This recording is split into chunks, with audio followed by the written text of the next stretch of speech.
그분은 우리가 잘 아는 바나바지요. 오늘 저는 짧은 시간에 다른 말은 제쳐놓고 그가 얼마나 큰 일을 했느냐, 사역의 크기가 아니라 사람을 살리는 목회가 무엇인지 바나바라는 인물을 통해 잠시 말씀을 묵상하려고 합니다.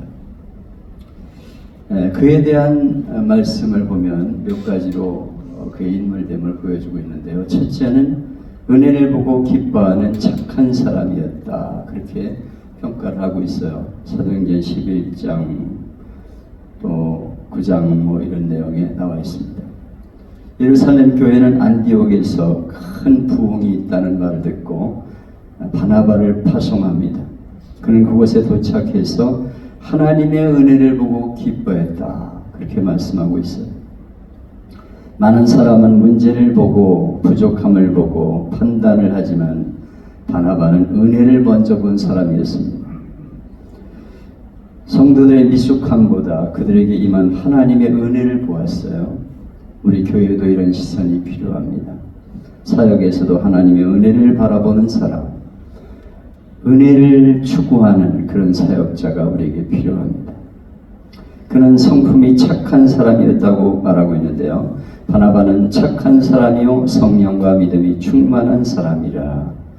여기 착하다는 말은 인격적 선함이 아니라 하나님의 성품을 닮은 선함을 의미하는데요. 제가 사성체질에 대해서 말씀을 준비했다가 이게 너무 길어지기 때문에 이게 없앴는데, 사람의 체질이 우리에게 있다는 거예요. 담즙질 이런 체질들이 있는데, 점액질 이런 체질이 있는데, 이 성품들이 성령에 의해서 새로운 사람으로 바뀌게 된다. 처음에는 미숙했다가 점점 성숙한 사람으로 변화되어 간다는 거죠. 그 중에 대표적인 인물을 보면은 야고보 요한. 요한은 우레 같은 사람이었습니다. 사마리아 성에서 영접하지 않으니까 하늘에서 불을 내려가지고 이 동네 싹 없애버립시다, 이렇게 건의하다가 책망받았잖아요. 그런데 나중에는 이 요한이 사랑의 사도가 돼요. 이렇게 성령 받으면 점점 인격이 변화되고 새로운 인격으로 바뀌게 된다는 거죠. 기질은 그대로 있지만 그것이 좋은 성숙한 기질로 바뀌게 된다는 것입니다. 그래서 우리는 나는 원래 그런 사람이야, 나는 원래 성격이 그래, 이렇게 말하면 안 되죠. 되게 그래요. 나는 원래 성질이 그런 사람이야 이러면서 얘기하는데 그런 말을 하면 안 됩니다. 우리는 늘 부족함을 고백하면서 성령님 저를 사로잡아주시고 성숙한 인격이 되게 해주세요, 이렇게 기도해야 되겠죠. 착하다는 말, 사도행전 4장에 보면 바나바는 자기 재산을 팔아서 공동체를 세웠습니다. 예루살렘에 있던 아가보라는 선지자가 머지않아 유대의 흉년이 들 것이라고 예언했는데 정말 유대의 흉년이 들었어요. 그러자 착한 사람 바나바가 안디옥 사람들에게 유대에 굶는 사람, 약한 사람, 아픈 사람, 불쌍한 사람들을 우리가 도와주자, 이렇게 제안했습니다. 그리고 바나바는 먼저 자신이 자기 밭을 팔아서 사도들에게 바쳤다, 그렇게 말하고 있어요. 그의 행동을 보고 많은 사람이 동참해서 어려운 이들을 돕는 그런 사역을 함으로 교회가 크게 부흥하게 되는 것을 보게 됩니다. 그의 헌신은 초대교회의 참된 나무의 모범으로 남았습니다. 그의 헌신은 공동체를 든든히 세웠습니다. 오늘날 교회가 사회의 지탄을 받는 이유 중에 하나는 너무 교회가 외형에 치우치기 때문에 얼마나 아름다운 교회를 건축하느냐, 얼마나 큰 교회를 지어서 많은 사람을 모으느냐 하는데 관심이 있습니다. 그래서 이태리 대리석을 가지고 교회를 짓고 이렇게 하는데 사람들이 뭐라고 그러겠어요?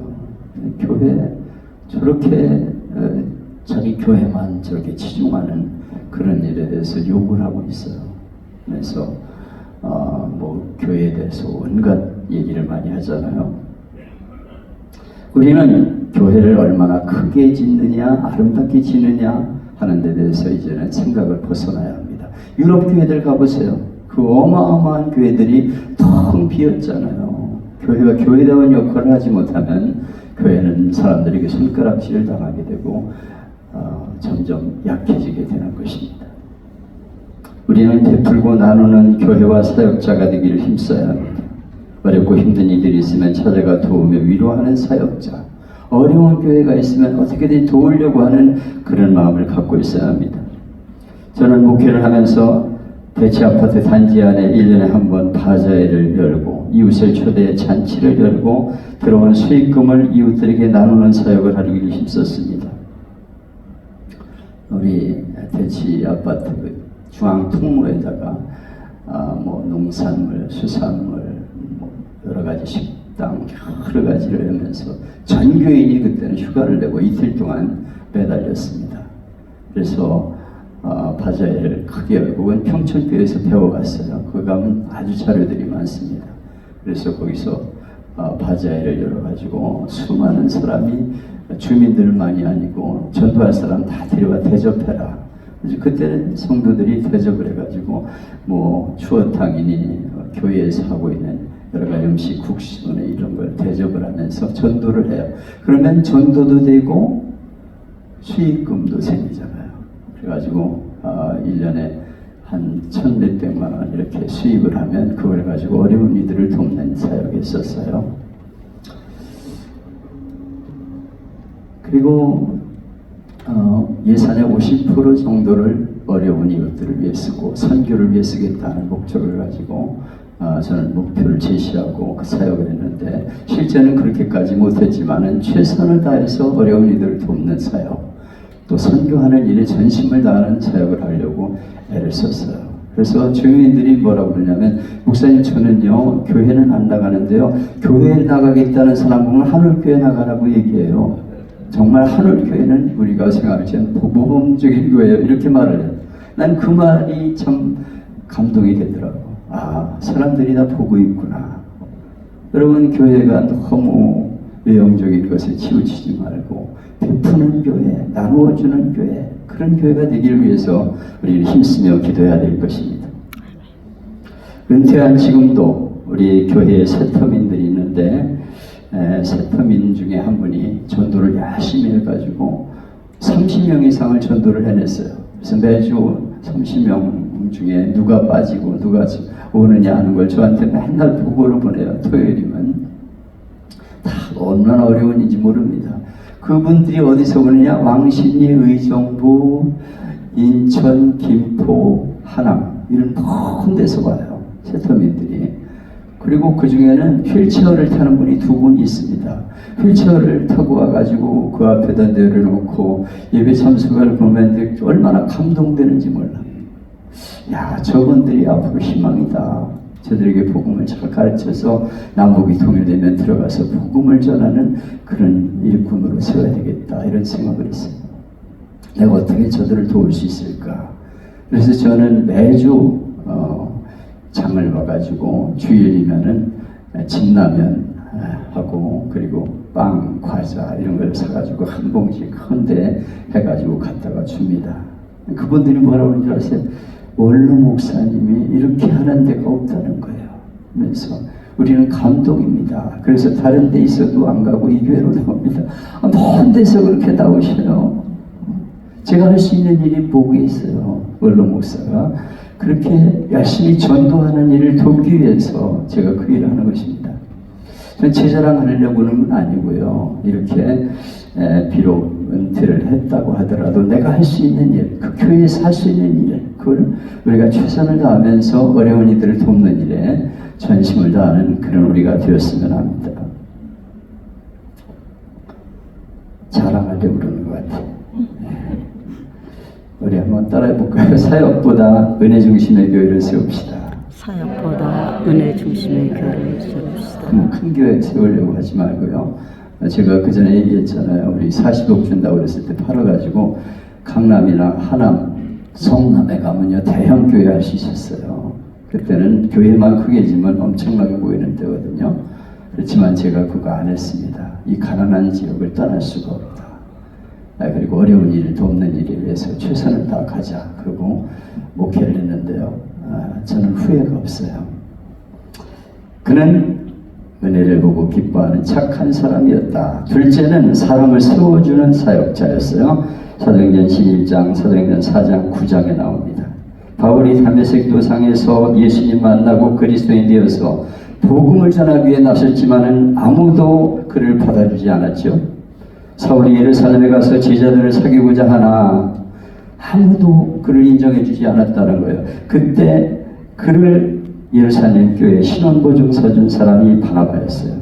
예수 믿는 사람 철저하게 죽이던 사람을 누가 받아주겠어요? 근데 바나바가 내가 만나서 그 사람 만나보니까 정말 변화가 되었다 이렇게 인정을 하고 그를 세워주는 사람이 되었죠. 그러자 바울이 자기 고향인 다수로 가는 바람에 헤어지게 되었습니다. 그러다가 안디옥 교회가 놀랍게 부흥하게 되었을 때 바나바는 10여 년 전 헤어진 바울을 찾으러 다수로 가요. 바나바가 사울을 찾으러 다수에 가서 만남에 안디옥에 데리고 와서 둘이 교회 1년간 머물고 있어 큰 무리를 가르쳤고 제자들이 안디옥에서 비로소 그리스도인이라 일컬음을 받게 되었더라. 안디옥에서 다소까지는 자동차로 4시간 거리라고 해요. 엄청난 먼 거리인데 그가 걸어가지고 거기 가서 바울을 안디옥으로 데리고 와서 1년 동안 사역하면서 동역을 한 것이죠. 팀 사역을 하면서 교회를 부흥시키는 그런 일을 했습니다. 사람 하나를 세우기 위해서 그는 시간과 노력을 아끼지 않은 그런 사람이었던 것을 볼 수가 있습니다. 제가 우리 하늘교회에서 했던 사역 중에 하나는 바나바 사역이 있었는데요. 이 바나바 사역은 카톨릭의 대모제도처럼 새신자가 하나 왔을 때 그 사람이 정착되기 위해서 바나바를 하나 선택해가지고 붙여줍니다. 한 사람 왔다 그러면 바나바 사역자 그 자리에서 임명해가지고 저분과 서로 바나바 사역자를 연결을 시켜요. 그러면 그분하고 인사를 하고 우리 교회는 이런 교회고요. 인스프는 이런 분이고요. 장로님이고요. 권사님이고요. 전도회가 이런 거고요. 이렇게 안내를 하면서 한 달 동안 돌봐줘요. 그러니까 교회에 한 사람이 정착하기 위해서는 3명 이상의 아는 친분 있는 사람이 있어야 된다는 거예요. 그래서 그렇게 사역을 연결시켜주는 사람, 그를 교회에 정착시켜주는 사람이 필요합니다. 여러분 교회도 그거 하면 좋겠어요. 바나바 사역. 그래서 딱 교회가 한 사람이 등록했을 때 몇 사람 바나바를 이렇게 정해뒀다가 저 사람 이름을 그대로 불러가지고 바로 연결시켜주는 그런 사역 필요하다고 생각해요. 여러분 이런 일꾼을 세워주는 사역, 한 사람을 정착시키고 교회에 접목시켜주는 그런 교회가 될 수 있기를 바랍니다. 셋째로 그는 실패한 사람에게 2번째 기회를 주는 사람이었죠. 사도행전 15장에 보면 바나바는 마가 요한을 사랑했습니다. 조카죠. 1차 선교여행 때 마가는 중도에서 도망쳐가지고 선교를 망쳤습니다. 바나바와 바울이 같이 마가를 데리고 갔다가 마가가 힘드니까 저분이 내빼버렸어.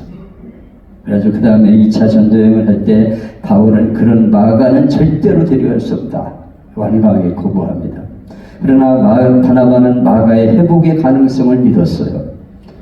결국 그 마가 때문에 두 사람은 의견이 갈라지고 바울은 실라와 바나바는 마가와 각자 사역을 하게 됩니다. 여기서 우리는 바나바의 영성을 보게 됩니다.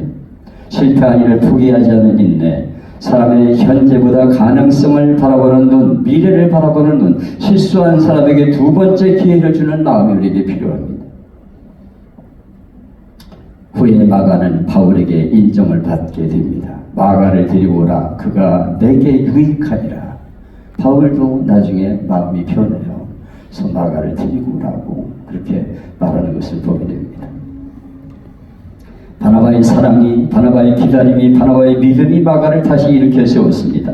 오늘 교회도 실패한 일을 포기하지 않는 신앙이 필요합니다. 여러분 교회도 뭐 그렇겠지만은 우리 하늘교회도 이상한 교역자들이 있었어요. 그래가지고 아침에 경건회를 하는데 여교육자 세 신방 전도사들이었는데 서로 싸우는 거예요. 야, 너 내 구역에 왜 신방을 했어?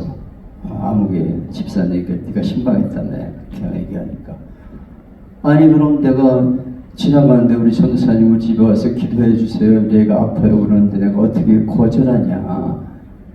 그래서 내가 가서 기도해 줬다. 아니 네 구역이 아닌데 네가 왜 거기 가서 기도를 해줘? 나한테 얘기를 해야지. 막 그러면서 싸우는데 육두문자를 써요. 야 이 개년아, 막 이 쌍년아. 나 기절을 했어요. 요기업자들이 무섭더라고. 아니 그럴 수가 있습니까? 여전도사들이 목사 앞에서 막 야 이 개냐나 쌍냐나 막은 나 그런 인간들은 진짜 이거 뭐 교역자의 자격이 있습니까 그게? 그런데 전도사님들 왜들 그러십니까? 하나님이 불러서 주를 위해 일하겠다고 나온 분들인데 이런 문제를 가지고 그렇게 육두문자를 써가지고 되겠습니까? 앞으로 말을 좀 조심합시다. 포용해 주었어요.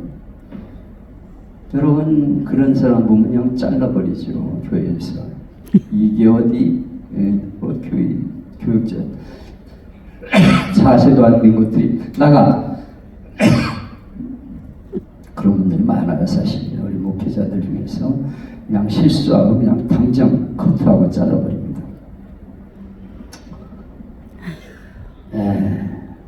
제가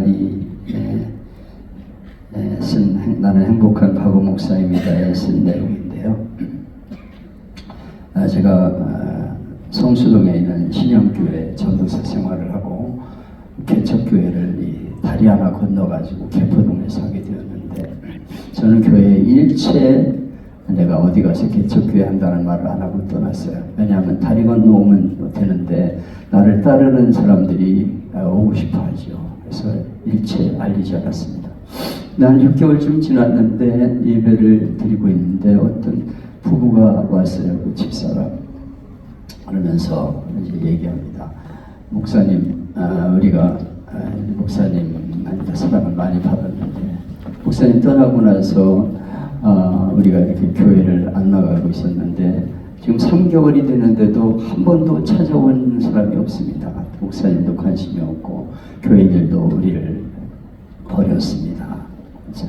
목사님 생각이 나서 왔는데 목사님 이 교회 와서 같이 봉사하면 안 되겠습니까? 어떻게 하느냐 그랬더니 노회에 물어가지고 하늘교회에서는 그 교회에서는 신약교회에서는 얘기를 안 해주더래. 내 연락처를 안 가르쳐줘가지고 노회 연락을 해서 알아가지고 왔다는 거예요. 그래서 목사님께 은혜를 많이 받았습니다. 내가 그 출주정뱅이였어요.